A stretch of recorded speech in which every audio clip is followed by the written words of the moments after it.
Bismillahirrahmanirrahim. Saygılı vatandaşlar, hürmetli ağalarımız, kardeşlerimiz, sözümü başlamadan evvela Allah'ın rahmeti, Allah'ın bereketi hepinizin üstünüze ve yüzünüze olsun. Elbette ki hayat devam etmektedir. Hayat durmayın. Yaşamak, okumak, okutmak, östürmek hepimizin boynumuzun borcu. Ben sizlere bir kısa bir misal getirmek isteyeyim. Bugün Kırım, ana vatan Kırım Yarımadası büyük bir gemi düşünürüz. Gemiye herkes bilgendir. Ama bu gemi o kadar balaban bir gemi ki o geminin içinde bir köşesinde Müslümanlar, bir köşesinde Slavyanlar, bir köşesinde bütün milletler, her ortası köşesi bütün içi dolu insanlardan ama hepsinin dili, milleti var. Eğer bu geminin içinde bir köşesindeki bir insanlar ya bir millet takıp da onun içinden birisi o gemiyi delmeye başlasa, baltadan vurmaya başlasa, ben belirlesem o geminin içinde olanlar herkes diyecek ki dur ne yaparsın? Olmaz, delemezsin bu gemiyi, hepimiz helak olacağız diyecekler. İşte bugün öyle bir gün, zaman Kırım'da da biz bugün yaşamaktayız. Bizim en büyük 7'den 70'e hepimizin düşünecek bugün ana vatanda, ana toprağımızda, Kırım'da en birincisi birlik, beraberlik, birbirimizi anlamak ve birbirimize saygı hürmet göstermektir. Eğer bizler bunu yapamazsak, biliriz ki Allah'ın rahmeti, Allah'ın bereketi bizim ne Müslümanlara, ne gayrimüslimlere, kimseye gelmeyecektir. Allah'ın belası gelecektir. O sebepten yapacak işimizde her zaman çok düşünmek gerekir. Ne yapacak, ne söyleyecek, ne yazacak, ne konuşacak. Her bir mesuliyetli bir insan söyleyecek sözünde ve yapacak adımında yapmadan evvel, söylemeden evvel buradaki yaşanan milletin ve toplumun, insaniyetin başına güzellik mi gelecek, zarar mı gelecek diye düşünmeden hareketini yaparsa elbette ki zarar gelecektir. Hay hay. Hem de bizim gibi mesuliyet taşıyan bir insanlar, milletinin içinde, milletin önünde mesuliyet taşıyanlara bu daha çok önemlidir. İkinci mesele, elbette общественный organizasyonlar kurulacak, kurulsun. Bu kurulması insanların birbirlerinden konuşmaları, birbirlerinin çalışmaları, iş yapmalarında hiçbir keder, zarar yok. Ama Kırım'daki bugün yaşayan hem başbakanlık hem de cumhurbaşkanlık hem de prezident temsilcisi Kırım'daki hem de bütün insaniyet bunu anlamak gerek ki her milletin başında kendinin bir orgunu var. Bugün Kırım Tatarlarına geldiğimizde elbette ki dini idaresi var, sapsarlam ve de başımızdaki olan seneler boyunca gelen meclisimiz var. Bugün meclis 30 adamdan ibaret, herkes yerinde, sapsarlam. Ama bir şey sormak isteyeyim. Buradaki olan vekim kurultay delegeleri vardır. Meclis azalarından vardır. Bilmiyorum var mı yok mu şimdi burada? Bunu söylemek isteyeyim. Ve benim bütün Kırım'daki insanlar duysunlar. Meclisimizin kurultayı bittikten sonra inaugurasyon yapıldı Han Sarayımızda. Ne denildi orada? Herkes ant etti. Millet için çalışmaya. Herkes bayrak oktu. Söz verdi. Kur'an oktu. Millet için çalışmak diye. Bugün nasıl çalışmayacak meclisimiz? Neden çalışmayacak? Neden bu milleti sokaklara bırakacak? Bırakılmaz.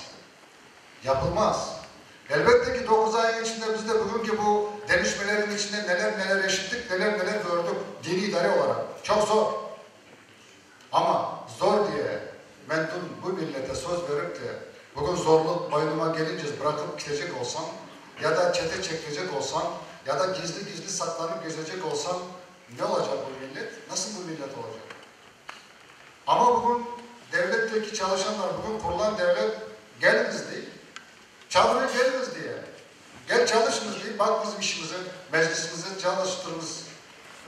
Niye çalışmayacak? Çalışma gerek. Reisten bağlanacaklar bütün meclisimize, burada olanlara, kurultay delegatlarına ricam bu. Tez vakitte toplansınlar, anlaşsınlar, buradaki olan içinden birisine emaneti versinler ve o işi devam etmeye gerekir. Çünkü böyle bu milletin okuması, abrazamanyası, dili, kültürü, her şeyini kim bakacak? Rayonlarda mektepleri, yasaları kim bakacak? Var mı bakacak insanlar? Başkaları bakmaz mı? Çünkü onu bakmak için de ne yapmak gerek? Elbette ki siz bugün o çalışacak insan tahsil boyunca meclisimizin reisi, tahsilden uğraşan, bugün varıp da bu rayonda ben mektebi bakacağım, Tatar diline bakacağım, nasıl kitaplar yetişir mi diye bakacaksa elbette ki kapından koymazlar. Neden? Çünkü devlete, buradaki Ahmet Şit'teki merkezde bu devletin kapısına varacak, oradan izin alınacak, ondan sonra yapılacak. Başka türlü bunun yolu yoktur. Ama bu milleti düşünen bir insan mutlaka çalışmak gerekir. Bugün millet yerinde durmuyor. Millet ölçmekte, yaşamakta, çalışmakta. Onun için ricam bugün Kırım'daki olan bütün meclis azalarına, kurultay delegatlarına bu meseleyi güzel oturup anlaşınız, güzel çözünüz ve toplantıdan sonra bir karara geliniz diye büyük ricam. Üçüncü mesele elbette ki dini meselelerimize baktığımızda türlü 15 yılın içindeki türlü sektalardan biz bunu göre geldik. Nasıldır ki bugün insanlar dini mevzuda çıktılar, dini idare kuracak dediler. Burada neden müftülük?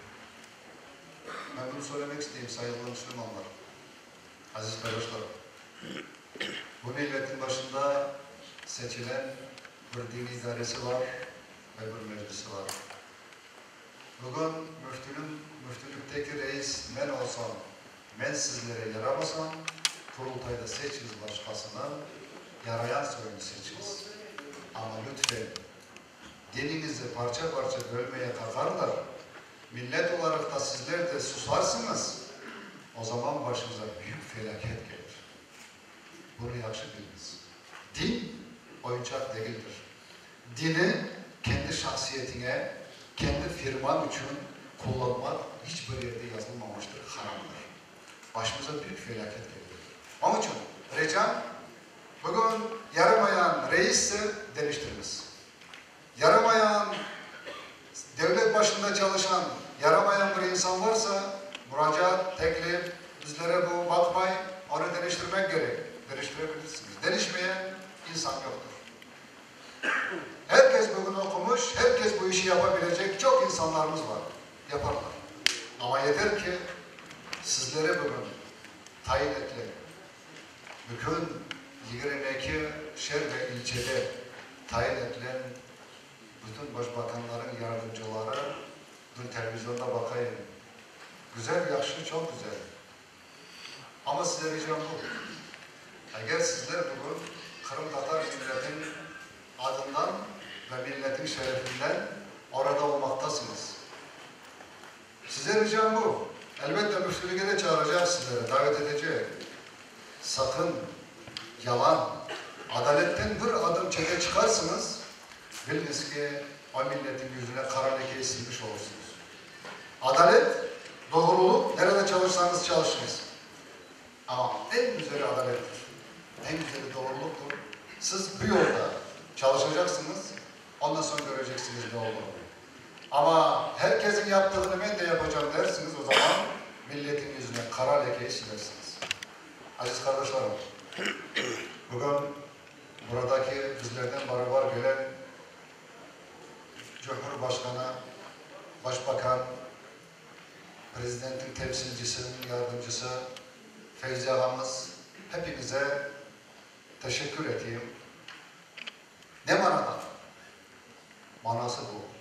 Sizler bugün Kırım'da tınçılık, kavga dava olmasın diye yönetim yaptığımız için, çalışmalar yaptığımız için, ona davet ettiğimiz için tek bunun için sizlere teşekkürümü bildirmek istedim. Ama inşallah ileride kıyıcılıklar geçer. İki devlet mutlaka anlaşacak. Rusya ve Ukrayna anlaşacak. Onun için bugün kim de kim balaban sözler eter, yarın ardına dönemeyecek kadar sözler etmesin. Oturur anlaşırlar, ondan sonra alnınız ne olacak bunu düşünürüz. Düşünmeden hareket etmeniz. Allah hepinize yardımcı olsun. Sağ olunuz, var olunuz diyeceğim.